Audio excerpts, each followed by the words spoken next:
Bonjour, donc bienvenue dans cette nouvelle vidéo concernant encore une fois une résolution d'un inconnu à l'autre à l'aide des specs ARMN, toujours tiré de l'excellent livre de Jacobson. Il s'agit de l'exercice 10.9.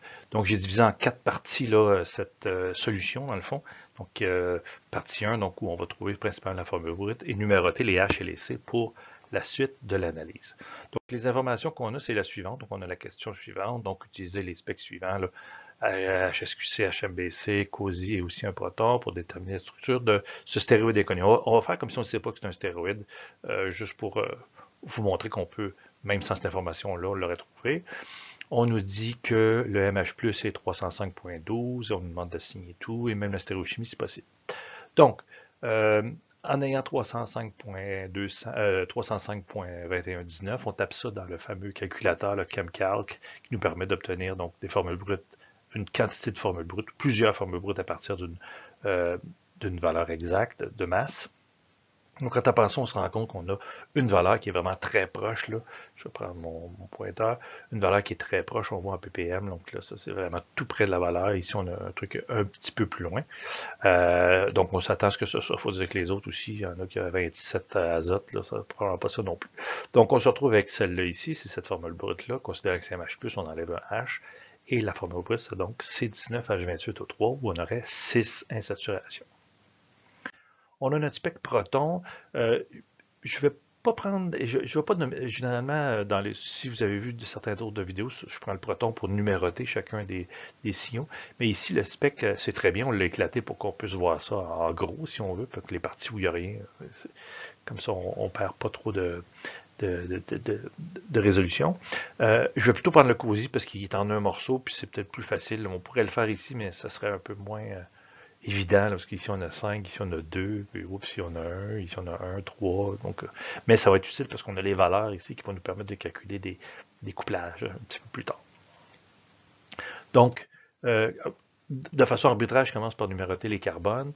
On nous indique ici qu'on a le spectre en chloroforme deutéré et qu'on a donc deux quaternaires là, à 202.59 et 175. Donc, je m'attends à ce qu'à 202, on a une cétone. Et à 175, c'est peut-être un ester ou une double liaison conjuguée. Puisqu'on a une cétone, elle serait conjuguée avec une cétone. Il faut dire qu'on a un autre signal à 124. Et 124, 175, ça correspond pas mal aux deux positions lorsqu'on a une double liaison qui est conjuguée à un carbonyl. Et si on a un signal à 124, ça veut dire qu'on a une double liaison. Ça nous prend un autre partner de la double liaison. Et le signal le plus proche est 81. Donc 175 me semble plus normal. Et on aurait donc une double liaison qui serait conjuguée avec l'acétone. Donc ainsi, on numérote tous 1, 2, 3, 4, 5. Après ça, on suit la suite, le 67. On arrive ici jusqu'à 16, 17, 18, 19. Ça marche bien. On a nos 19 carbones ici. Pour ce qui est de l'assignation avec les protons, on va le faire un petit peu plus tard, quel proton est à quel carbone.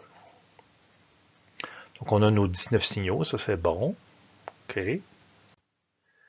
Maintenant, COSI, comment les numéroter? Ben, ici, on nous a donné l'intégration pour chacun des signaux.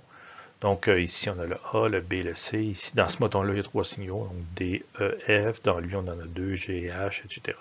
Et quand on a un CH3 singulier, dans ce cas-là, on ne donne pas 3 lettres, mais une seule lettre assignée à 3 signaux, à 3 hydrogènes équivalents. Donc on a assigné toutes les lettres, on a assigné tous les carbones, on leur a donné les numéros. Donc on est maintenant prêt à les assigner, les mettre ensemble. Donc, on retourne au HSQC. Donc, avec ce premier exemple-là, j'avais déjà dit que le carbone 1, c'était sûrement un CO et que le carbone 2, ça me semble plutôt être une double liaison conjuguée, mais bon, j'ai marqué CX parce que c'est peut-être un autre CO. Ça me semble pas le cas. Donc, on voit que le 6 est avec le V, on voit que le 7 voit le U, donc c'est la partie la plus éloignée. Après ça, le 8, on voit ici, on a D, ici, on semble avoir quelque chose qui est, en tout cas, certainement plus à droite que le D. Et entre ces deux-là, c'est pas facile. On voit que lui nous semble, donc celui du 8 ici, nous semble un petit peu plus à droite que lui. Vous voyez, c'est par rapport à la ligne, là, lui il est un petit peu plus à gauche, donc lui est plus à droite. Donc on va dire que le 8, c'est le F. Le NO, là, pas évident. Donc je l'appelle NO en voulant dire, c'est un des deux, mais je ne sais pas lequel.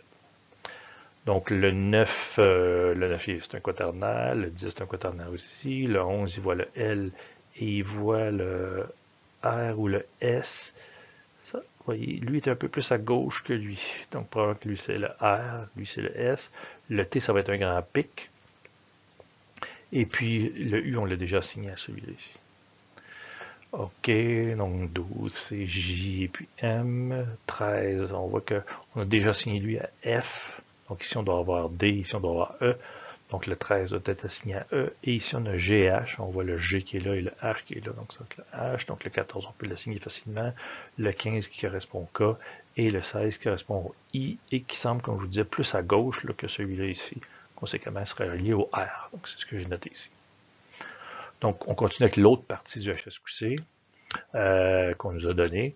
Donc en noir, c'est ceux qu'on a fait sur la page précédente.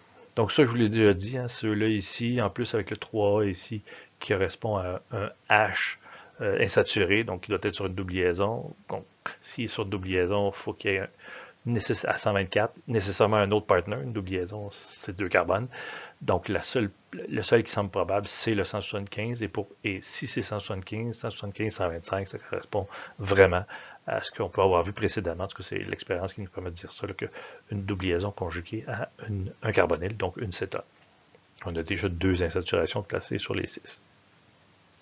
Donc 3 correspond à A, le 4 correspond au C, le 5 correspond au B, le 17 correspond au NO, c'est pas évident. Par contre, ça correspond clairement au P, donc c'est ce que j'ai noté ici.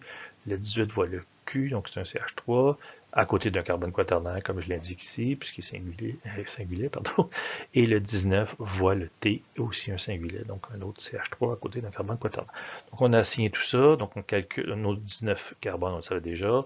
On calcule tous les H qu'on a ici, on arrive à 26 H. Sur des carbones, je devrais indiquer ici, 26 H sur des carbones, il y en a 28, donc ça fait 28 au total, 26, donc il en reste 2 qui sont labiles. On n'a que des oxygènes comme hétéroatomes, on a déjà un carbonyle, et il y en a 2 qui sont labiles. Donc finalement, on a déjà positionné, si on veut, nos oxygènes, c'est-à-dire on a un carbonyle et on a 2 OH. C'est quand même assez bien, et on a assigné tous nos hydrogènes et nos carbones. Donc, on a fait un petit bout de chemin qu'on est prêt maintenant à attaquer le COSI dans une deuxième vidéo.